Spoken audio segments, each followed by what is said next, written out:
Hey guys, how's it going? I'm A. Guess we're playing. I'm Scott Bones. Welcome to CPRA TV. Today's episode is titled Hot COVID Nights. That's more of a tongue-in-cheek kind of thing. So, how's it going, Andy? We haven't seen you in a while. It has been a while. We've been, it's been hard to get out when there's no shows, when there are no events going on. It's kind of sad. It's depressing, and we don't like it. On that note, make sure you're checking in on your friends, make sure they're okay, your friends and family. It may be hard to get out, so be sure to call up grandma, call up that uncle you haven't talked to in a while. Just check in on them, see how they're doing, because it's a real tough time right now for everybody. Now, on the other hand, that's why we're here to brighten your day. Yeah, we're here to bring you some music, and we're here to just have some good times for a little while, even though we can't really, do it live like we used to. So, Andy, I got a question for you. What anything on the music radar for you personally? Oh, there's been so much coming out lately. It's been like an avalanche of new music. It's just incredible. We've got the Bottom Bracket new album. We've got Steadfast from Houston, Texas. Their new album is just outstanding. Spells had a new album. I mean, it's just been new music coming out almost daily lately. It's just insane. I love it. So I guess one thing I was thinking about is how the current administration, how during the Reagan administration, the Nixon administration, all of these great punk bands came out, out of nowhere and started forming a scene. Do you think personally that with the current administration that we're going to get the same kind of aggressive music towards the government that we did during those times? I think it's going to be even bigger, and I think that's largely because of the pandemic. You've got all these people that they're out of work right now. They're just sitting at home with their guitars and their basses and their drums and their computers, and maybe they even have the ability to record at home. So what we're going to see coming out in the next 3 to 6 months is going to be mind-blowing. Yeah, and I'd agree with you. And my thoughts are the rise of DIY home recording. Bands are putting out killer albums right now from their home recording studios, which is absolutely amazing. It's not like in the 90s when everybody had to do like an 8 or a 16 track and record in their garage. Now people are just hooking up to their laptop and doing it, and it's a totally different world right now. It's really cool. It's really cool for us. We grew up. My first car had an 8-track in it. Yep. So it's really refreshing to see the rise of technology. But it's also a great thing because during this pandemic, you need something to do so you don't go insane. So bands are getting together and they're writing this great material. They're angry because of what's going on with the government right now. I mean, heck, man, we're not getting a stimulus at all right now that we know of. Now. Maybe October. Who knows? Maybe we'll get some Halloween candy. If we're lucky. Please, Michael, have some more. Well, Oliver Twist, no, you may not. We're going to take away your post office and your Medicare. Well, on that note, CPRA lately has been checking out some new music, which we often do over at ColoradoPunkRockArmy.com. One of the bands that we've actually helped establish their first 4-track EP demo, that band is called the Unindicted Co-Conspirators. They've released their first 4-track EP, and that EP album name is Colfax Confidential. Yeah. So I highly suggest you guys check it out. They're in all major stores right now. The awesome thing about the Unindicted Co-Conspirators is they've got one punk legend that I'm aware of and a couple other ones that are in the band, which I won't actually go into full-on detail about at this point in time because we're still helping them kind of build their EP and getting it released. But they're out in all major stores right now, have a very 90s kind of throwback punk rock feeling. I would say take No Effects, mash Yeah. them up with maybe Smashing Pumpkins or Sonic Youth would even be an even better Definitely something more on the combination. alternative. Yeah, exactly. So check them out. They're on all major music stores. Now let's get on to saving some venues. Yeah, there's a big one that we've always enjoyed going to shows at, and they're doing a movie series to try and stay alive right now. So they're showing a whole bunch of great movies like SLC Punk and Suburbia and Repo Man over at the Oriental. Yeah. So that's really cool. Actually, I've got a full list right here. They've got let's see, Repo Man, Decline of Western Civilization, SLC Punk, Another State of Mind, Rock and Roll High School, Suburbia. Now that's sponsored by Anchors Away, Chain Reaction Records, and Ratio Beer Works. Now, if you're going to go to those shows, make sure that you get online and reserve them as soon as possible. The Oriental has been doing some shows, but because they're limited in capacity, they tend to sell out very, very fast. So if you want to get out, help save the O. It's called the Punk Rock Picture Show, and there's going to be some great beer. I'm sure Chain Reaction will probably be selling some records there. Definitely. And you can say hi to the folks at Anchors Away if you haven't seen them in a while. Plus, Ratio is just delicious. Ratio is definitely some great beer. That's for sure. See, anything else you got going on? You're going to a wedding today. Why don't you show everybody what you're wearing? I have my wedding attire on. My very good friend Nick is finally marrying his longtime fiancee Brittany, and I'd like to wish you the best of luck going forward because you guys are awesome. Well, that's great news, and congratulations to Nick and Brittany. Actually, I've got some CPRA music news from the Maslows. Yeah. So the Maslows, I don't know if anybody's been following them along. They popped up on our radar about a year ago, and they released their first couple of singles. They did The Wolf Inside, a couple of other tracks. Kind of just been doing like a slow single release kind of thing.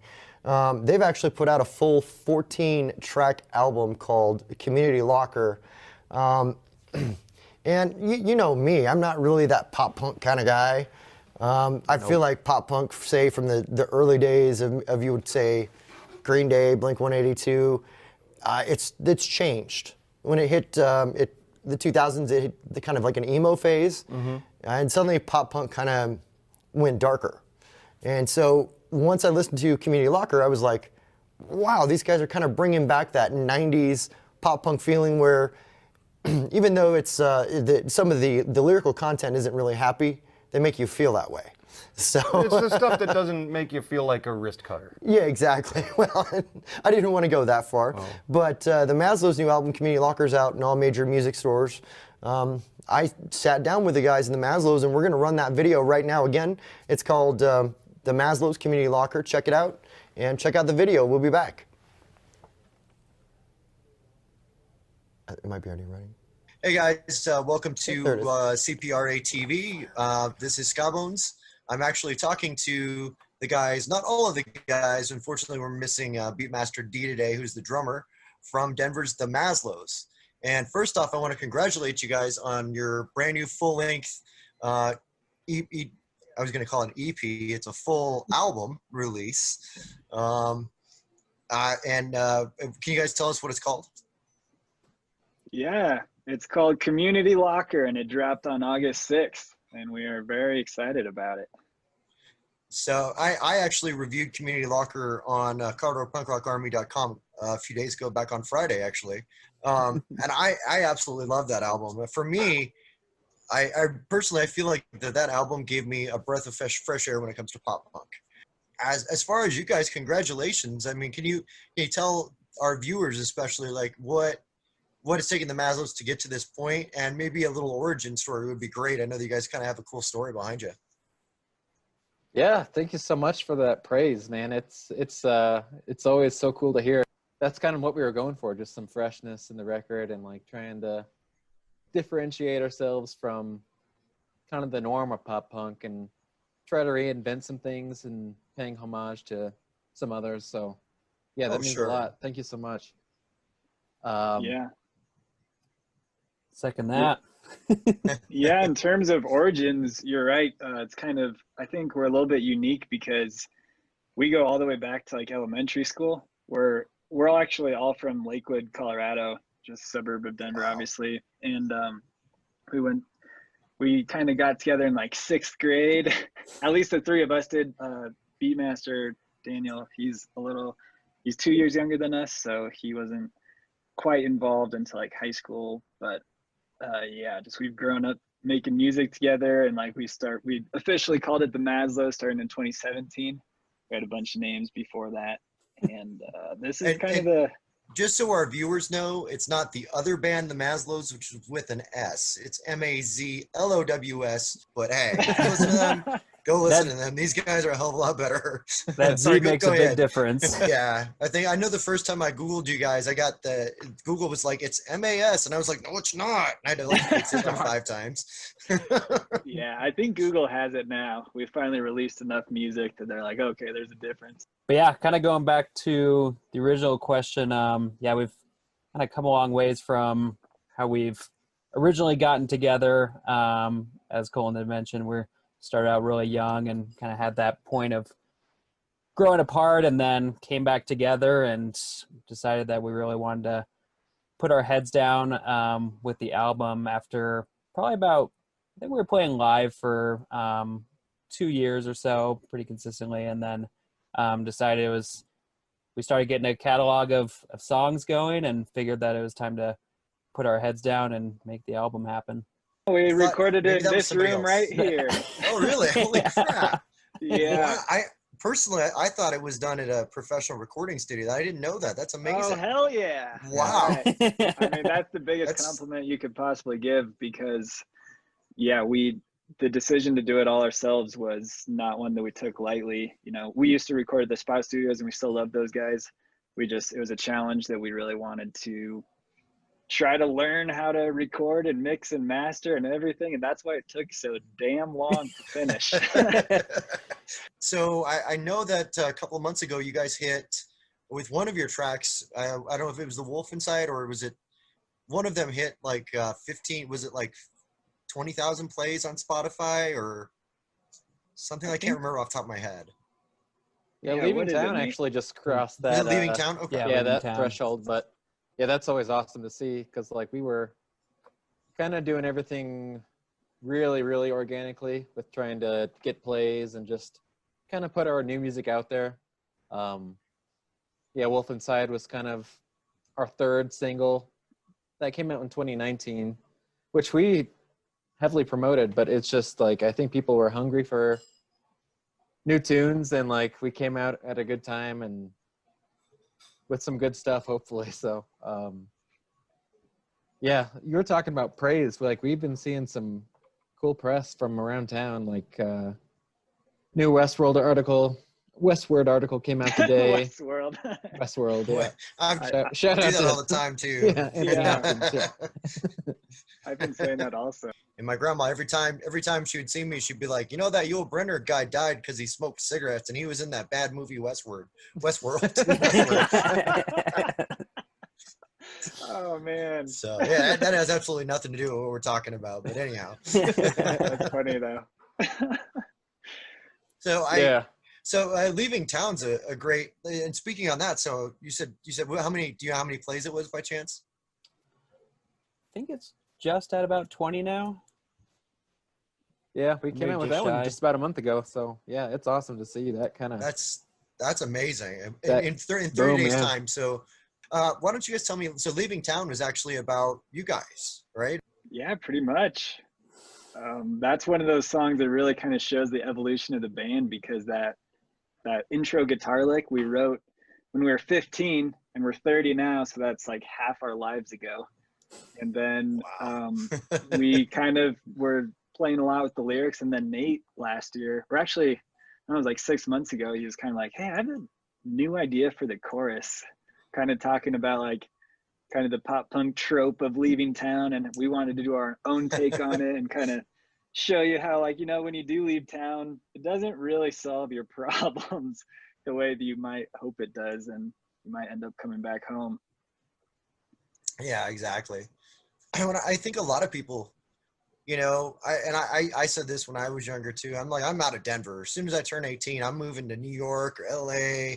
I'm gonna go do something. But as I got older, I was like, oh wow, it's expensive. Almost an examination of like that like desire to leave town. It's like you just want to get out. Like you're just all these things in your life are kind of piling up, and I mean it's even more relevant now with all the coronavirus and all that stuff. You just like everyone's going stir crazy, so I totally get that. But it's like just seeing like people who leave town all the time. I think like they're kind of not examining why they want to leave. So I try to play it as much as I could into lyrics. It may not have come across well, but I'm glad I'm explaining it now. I think it can be a double-edged sword too, because like just people being introspective and realizing what they want. I think that's all about life. And I mean, I think a good majority of us want to leave town right now. So Oh, for sure. it's Yeah. got that good drive to when you're driving up to the mountains or driving to the airport, just blast it in your car and singing. So yeah, I'm glad at seeing all that recognition, because it is something we really worked hard at and seen a lot of success from it too. So And I see. I got lazy on favorite tracks and put all of them because indeed they are all of my favorite tracks. But Yeah, I'll take it. I think when I opened up the Bandcamp, I was like, oh my god, there's like a bunch of songs, and I was like, they're only gonna have like 10, you know, Yeah, 14. which is what I'm used to, you know. Yeah. Where Were You is one of my favorite tracks. If Beatmaster D, I would praise him on his drums on that. So Bad Religion releases like 15 amazing albums. I don't know how many they have, honestly. And then they come out with The Age of Reason, which has a few, like some pretty good tracks on it. And then a few that you're just like, okay, are you trying to get out of a bad record label deal? Is that what you're trying to do? Because this is terrible. And a great example, I think, is they released Quarantined. Was it a few days ago or yesterday? Yeah. And it's actually a really good song. When I first saw it, I was like, oh man, this is going to be overproduced and it's going to have Hollywood all over it. And I actually really dug it, which is very surprising. And so for you guys, when somebody made that comparison, I laughed because I feel like for a lot of people who don't necessarily listen to punk rock, they're like Blink-182, punk rock, Fall Out Boy, punk rock. And I'm like, yeah, well, sort of. You know, Sorta. punk rock to me is like, it's so many different genres. You know, you've got pop punk, you've got political punk, you've got hardcore, you've got ska punk, you've got this, you've got that. And you guys are kind of unique. And I think it was Colton that sent me a message, and he's like, hey, you're really going to love this one track, which one did you send me? We're I don't not remember off dead the top of yet. my head. We're not dead yet. We're not dead yet. And honestly, I liked We're Not Dead Yet, but I think it was Thrown Away, which really broke that, hey, we're not Blink-182, we're not Fall Out Boy, we're not, but that's what really kind of made me look at that one review that you guys, and not that was that was a wonderful review, but it kind of made me look at it going, for some fans of pop punk, they may see that comparison and be like, I don't know if I want to check it out, because what they're going to immediately go to is like, 2000s Blink-182, like overproduced, these giant videos, where instead of seeing punks in dirty alleyways drinking PBRs, they're watching punks like skate in a giant empty pool, which, I mean, like that happened too. Obviously, that's more of a Southern California thing. But yeah, for me, it actually kind of brought back a lot of nostalgic memories of when I was listening to Dude Ranch. And I was like, you know what? Even though this reviewer is kind of making a generalization, I do agree with them to a certain extent. But you guys throw in this little like hardcore surprises that I was like, wait, I did not expect to see. And like, was it Breakfast and Epiphanies? Yep. Is it that what it's called? I want to make sure, because like I feel like I'm not saying Epiphanies. it right. Yeah. Oh, So that one, that's another track that, you guys go from like something that's like kind of poppy and kind of addictive to like, I think there's the piano one. Is that right? Yeah. It's mainly the piano. That, If it caught you off threw me guard, for a that's the loop. one. Yeah, yeah. And I actually had to look at my band because I was listening to it on my phone on the Bandcamp app. Make sure And it's I the was same like, album. well, no, I had to look at it, make sure I didn't actually like open iHeartRadio or whatever. And, and so I'm looking at it, I'm like, wow, the fact that you guys could go from a real fast melodic hardcore sound to something on a piano is not a talent a lot of bands have, not the ability to do. It's not that shouldn't say it's not the talent, but what they're afraid of breaking their own mold.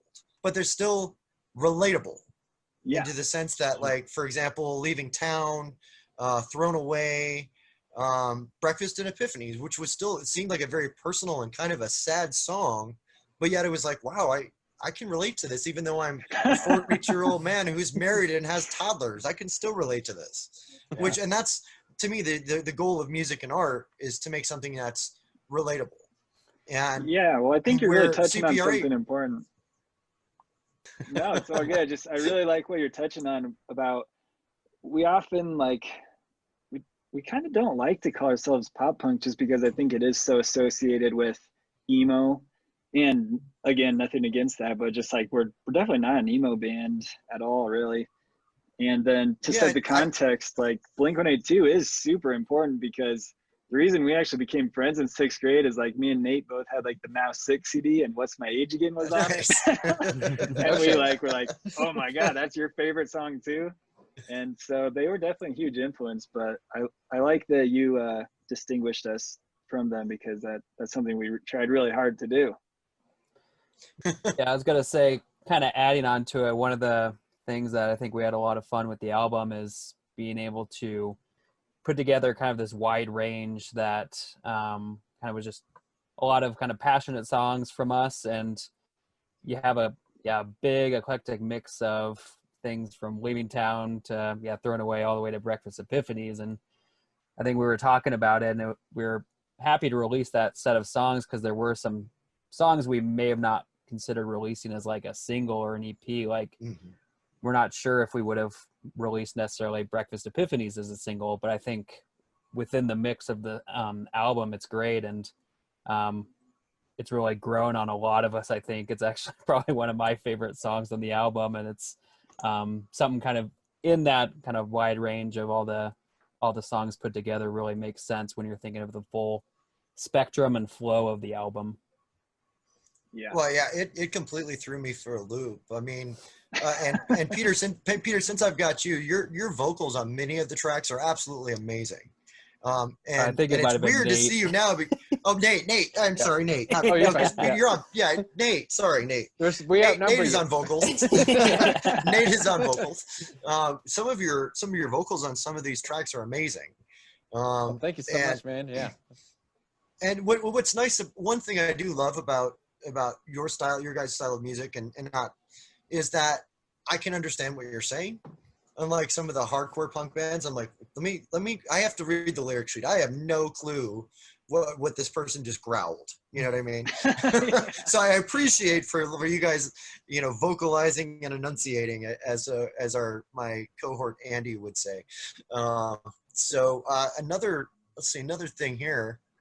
Speaking of lyrics, we did print CDs with lyrics booklets in them. If anyone wants to, so just in case, totally if you can't read the lyrics, So let's see. I loved Last Call and Nightcaps and Goodbyes, which was another one. Can you guys talk about those two songs real quick at all? Yeah. I mean, I think from kind of Last Call into Nightcaps and Goodbyes, definitely some of the brains of Beatmaster D there. Originally, it was actually one song, but we kind of were seeing it as we wanted to make sure that kind of synth intro had its kind of full entirety of it, but also still kind of be able to jump right into a song if users were looking to get that.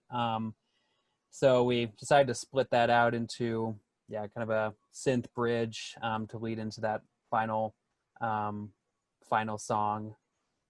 In terms of the song itself, I think it's kind of that reminiscent of similar to the last song in the album, kind of going out with a big bang, kind of a last call, and kind of taking full advantage of what's left of the night. Yeah, I think for And Nightcaps, oh, sorry. Go ahead. The Nightcaps portion of it, I wrote the initial draft at least, and it was written like one hungover Sunday morning when I was just kind of reminiscing of the night before, and it's actually all of us out together with a big group of people. And I remember just like the bar closed and we were having such a good night. We're like, is the night seriously over? It's like, this sucks.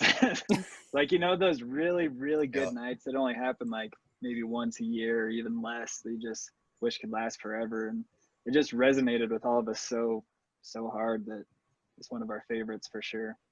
And again, like I feel like those, especially those two last songs, they're relatable because we form these bonds with people at 2 a.m. And not necessarily like, like for you guys, it's a little different. You guys have been friends for 20 some years now. Yeah.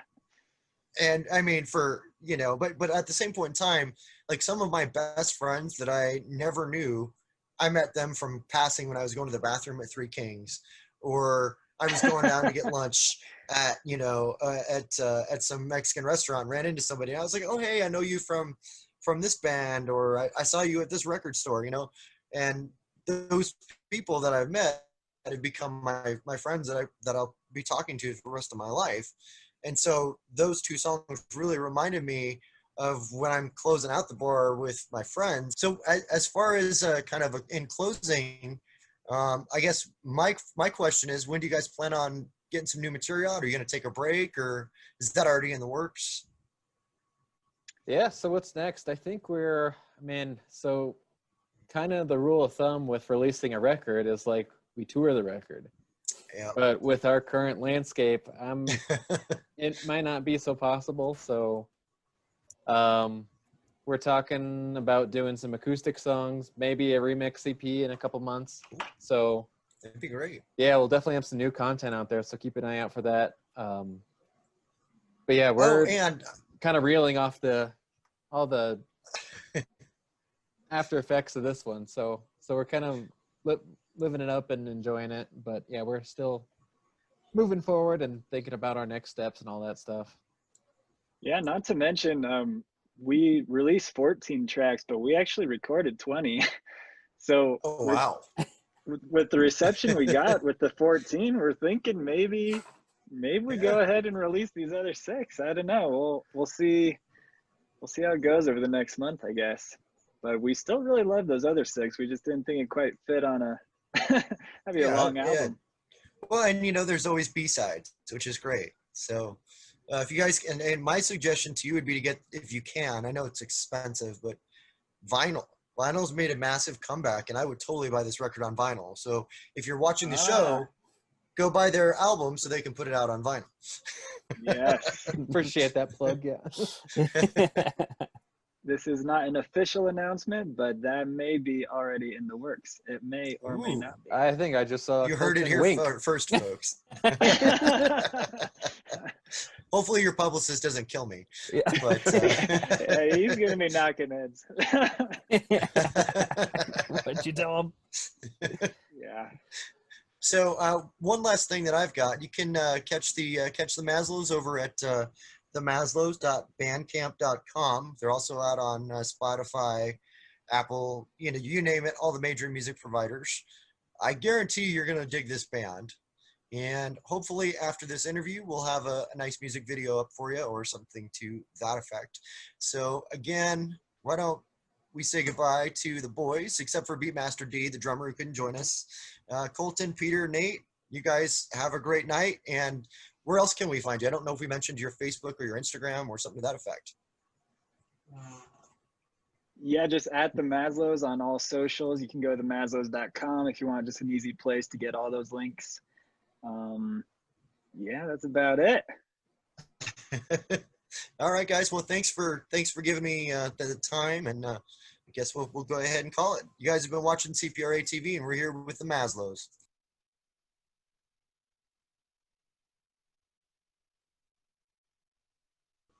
Yeah, we're definitely not super used to doing these interviews yet. We're so Yeah, so I'm not new. either, honestly.